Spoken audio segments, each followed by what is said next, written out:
like a buttercup. You're a Barbie doll. Show them all what I'm made of. Strut down the hall.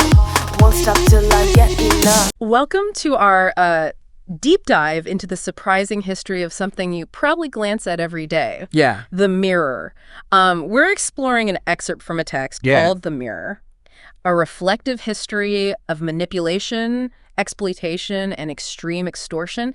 And I have to say, the title alone has me hooked. The title really captures the essence of the text. We often think of mirrors as just these like neutral objects. Right. But this deep dive, it reveals their complex and often unsettling role in shaping human behavior and power dynamics. Okay, so let's start at the very beginning. Okay. Where does the story of the mirror even begin? Well, picture this.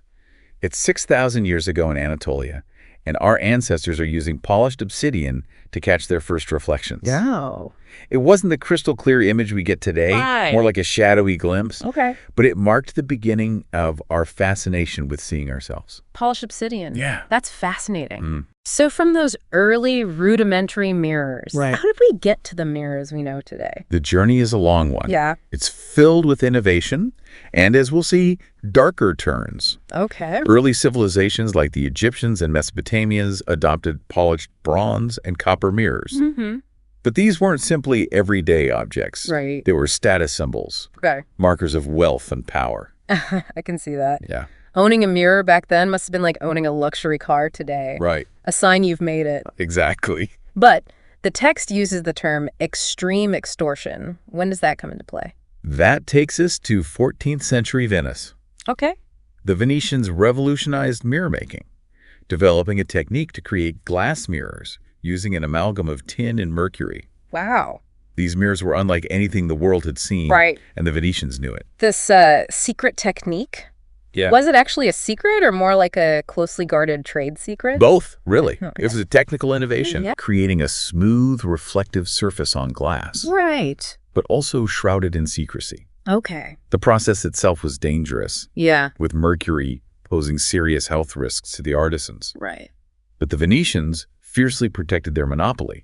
They confined skilled artisans to the island of Murano, forbidding them from leaving and sharing their knowledge. So the Venetians controlled the supply, creating an artificial scarcity that drove up the price. Exactly. But how extreme was this extreme extortion? Well, give me an example. For one of these Venetian mirrors, a nobleman might trade an entire vineyard, a price the Venetians could dictate, because they held the monopoly on this coveted object. That's incredible. Imagine that. Yeah. An entire vineyard for something we now consider commonplace. Right. It illustrates how control over production and access could be leveraged for immense economic and social power. That's mind-blowing. Yeah. So right from the start, mirrors were connected to power and manipulation, even before we get to the more, let's say, morally complex parts of the story. Yes. But I know that things take a darker turn as we move into the era of the transatlantic slave trade.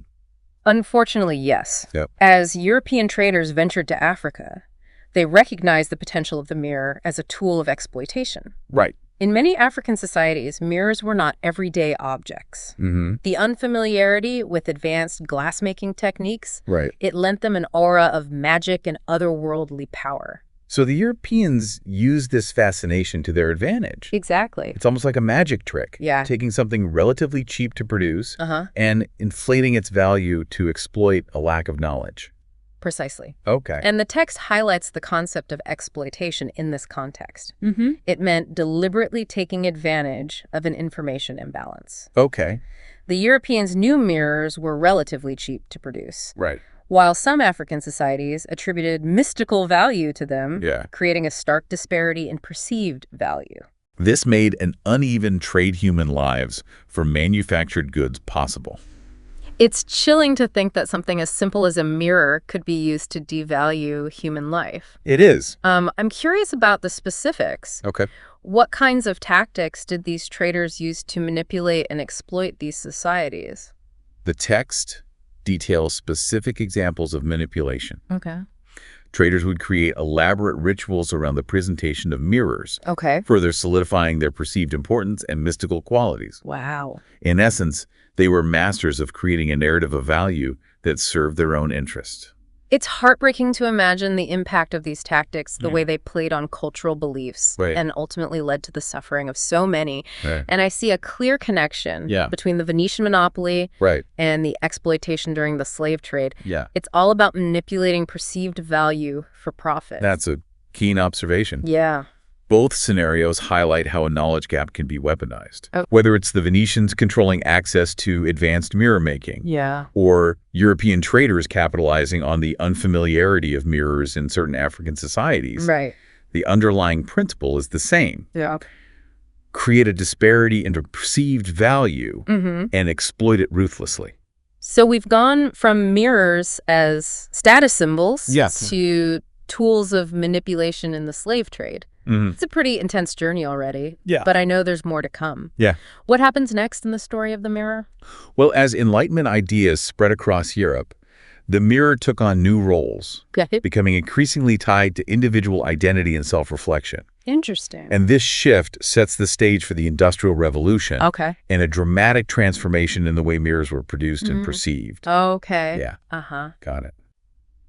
Welcome back to our deep dive into the mirror's history.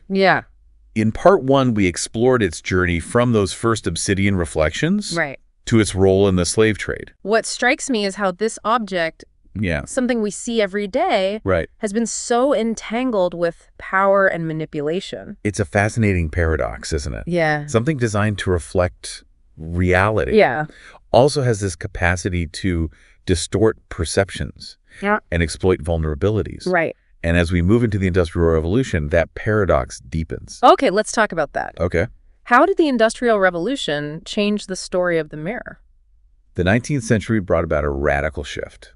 German chemist Justus von Liebig developed a new silvering technique, making mass production of mirrors possible. So mirrors for everyone. That sounds like a positive development. What's the catch? On the surface, yes.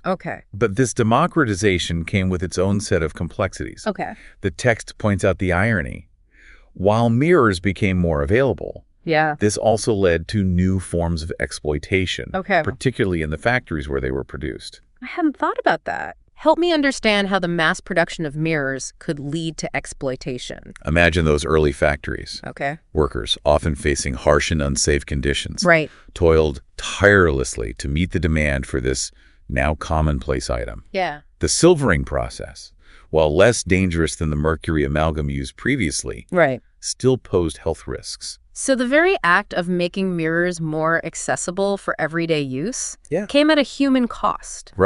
It's a reminder that progress often has unintended consequences. It is. But the text also suggests that the widespread availability of mirrors had a societal impact. How so? As mirrors became commonplace, they fueled new anxieties and societal pressure, particularly around appearance. Think about it. When mirrors were rare and expensive, they primarily reflected power and status. But as they entered everyday homes, they became tools for self-scrutiny and comparison. This is where we start to see the rise of vanity and unrealistic beauty standards taking hold. The constant reflection, the ability to scrutinize every detail. It creates a breeding ground for insecurity. And it's not just about individual insecurities. The text suggests a link between mirrors and the rise of consumerism. How? So, think about the beauty industry. As mirrors became more common, so did the desire to improve what people saw in their reflection. The availability of mirrors helped fuel the demand for cosmetics, beauty treatments, and all sorts of products designed to enhance appearance. It's fascinating how the mirror, in a way, became a catalyst for a whole new industry built around the idea of self-improvement, or at least the perception of self-improvement. Exactly. And this brings us back to that recurring theme we've been discussing. Perceived value. From the obsidian's rarity to the Venetian monopoly to the slave trade. We've seen how manipulating perceived value can be a tool for control and profit in the industrial age. This manipulation shifts. Okay. It's no longer about controlling access to a scarce resource, Right. but about shaping desires and creating needs that didn't exist before. So the focus shifts from controlling the supply to controlling the demand. Yeah. It's a much more subtle and pervasive form of manipulation. It is. And this brings us to the modern era. Right. Mirrors are everywhere. Everywhere. In our homes, our cars, our pockets. How does the text connect this ubiquity to the idea of manipulation, exploitation, and extreme extortion? The text argues that in a world saturated with information and imagery, Okay. mirrors in all their forms play a powerful role in shaping our perceptions and behaviors. Interesting. Think about social media. Okay. It's essentially a digital hall of mirrors, Yeah, constantly reflecting back curated versions of ourselves and others. I see what you mean. We're constantly bombarded with images that are often digitally enhanced, creating unrealistic expectations and fueling anxieties about our appearance, our status, our lives in general. And it's not just about how we see ourselves. It's about how we perceive the world around us. Precisely. Yeah. The text uses the term reflective resource to describe the ideal individual who can critically evaluate information, question assumptions, and make informed decisions in this complex landscape. I like that term, reflective resource. It's not just about absorbing information passively. It's about actively engaging with it, questioning it, and using it to make informed choices. Exactly. But how do we become these reflective resources in a world where manipulation seems to be everywhere? That's where the text call to action comes in. Okay. It outlines 3 key actions we can take to develop these crucial skills. Okay, I'm all ears. What's the first step toward becoming a more reflective resource? We're back for the final part of our deep dive into the mirror's surprisingly complex history. We've explored how it's been intertwined with power, manipulation, and even the slave trade. And we've discussed this intriguing concept of becoming reflective resources in a world that often feels designed to manipulate our perceptions. It's a crucial skill set in the modern era, wouldn't you say? Absolutely. The mirror's history, with all its twists and turns, serves as a cautionary tale, reminding us to look beyond the surface and question the reflections we see, both literally and figuratively. Absolutely. Yeah. But as we discussed in part 2, the text we're exploring goes beyond just raising awareness. It offers a call to action, outlining 3 key actions we can take to become these reflective resources.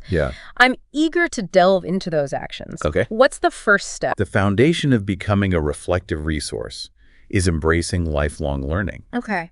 It's about cultivating a mindset of curiosity and continuous exploration, not just in a formal educational setting, but in all aspects of life. So it's not just about acquiring knowledge, but about maintaining that thirst for knowledge throughout our lives. Exactly. But with so much information bombarding us constantly, where do we even begin? One practical approach is to be mindful of our information diet. Okay. We need to be more discerning about the sources we consume and actively seek out diverse perspectives. Okay. Challenge yourself to explore viewpoints that differ from your own, even if they initially make you uncomfortable. That makes sense. It's like cross-training for our minds, exposing ourselves to different ideas and strengthening our ability to think critically. But it's easy to get stuck in our own echo chambers. It is. Surrounded by information that confirms our existing beliefs. How do we break free from that? One technique is to actively seek out sources that challenge your assumptions. Okay. If you typically get your news from one particular outlet, make a conscious effort to explore publications with different leanings. Okay. Engage in respectful dialogue with people who hold different viewpoints. It's not about changing your mind, but about expanding your understanding and recognizing the complexity of issues. That reminds me of how European traders exploited the limited worldview of some African societies during the slave trade.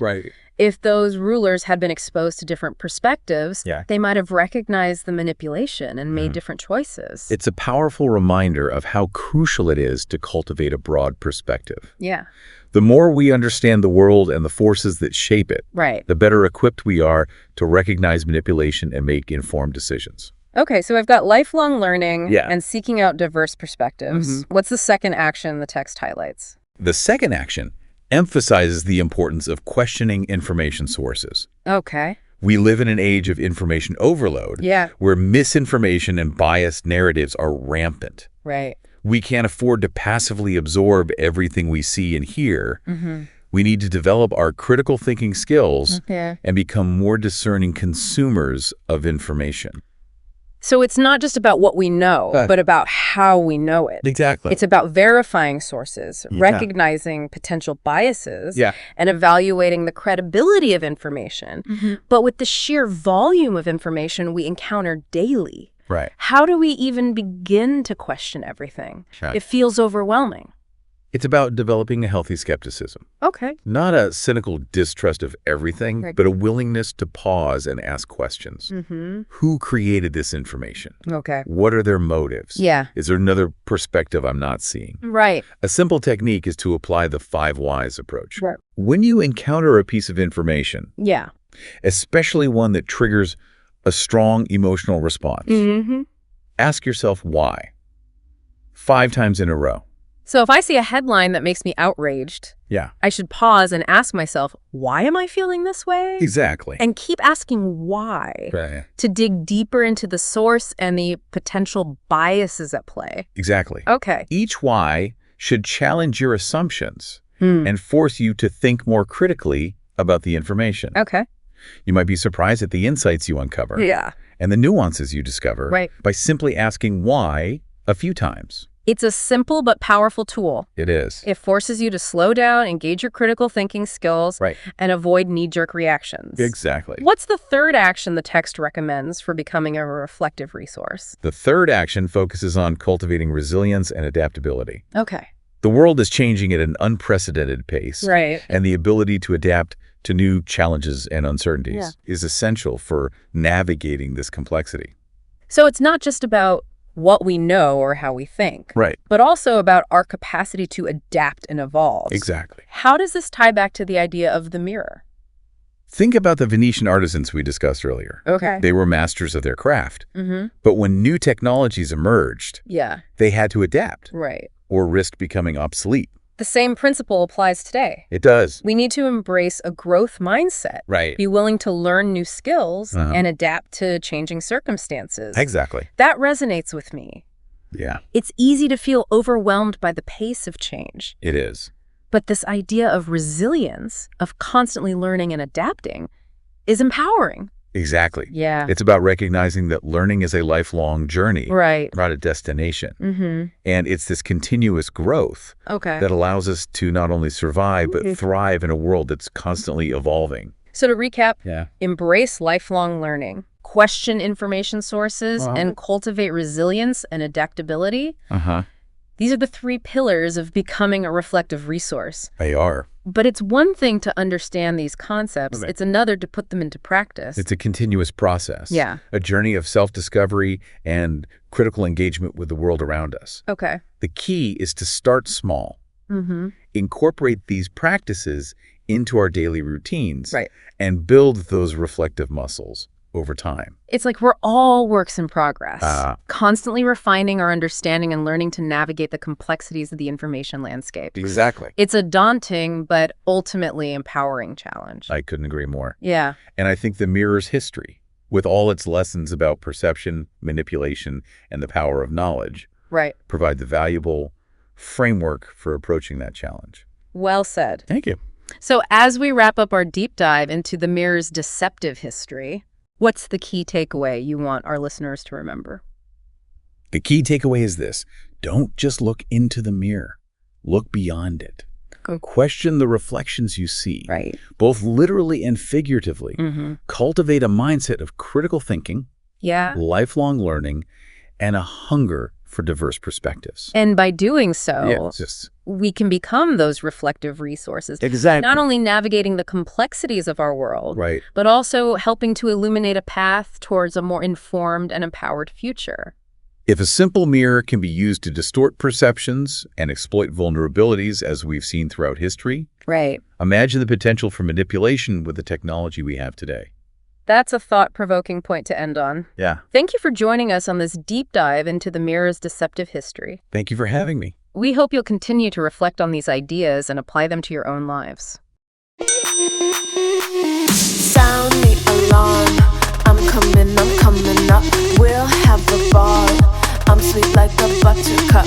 You're a Barbie doll. Show the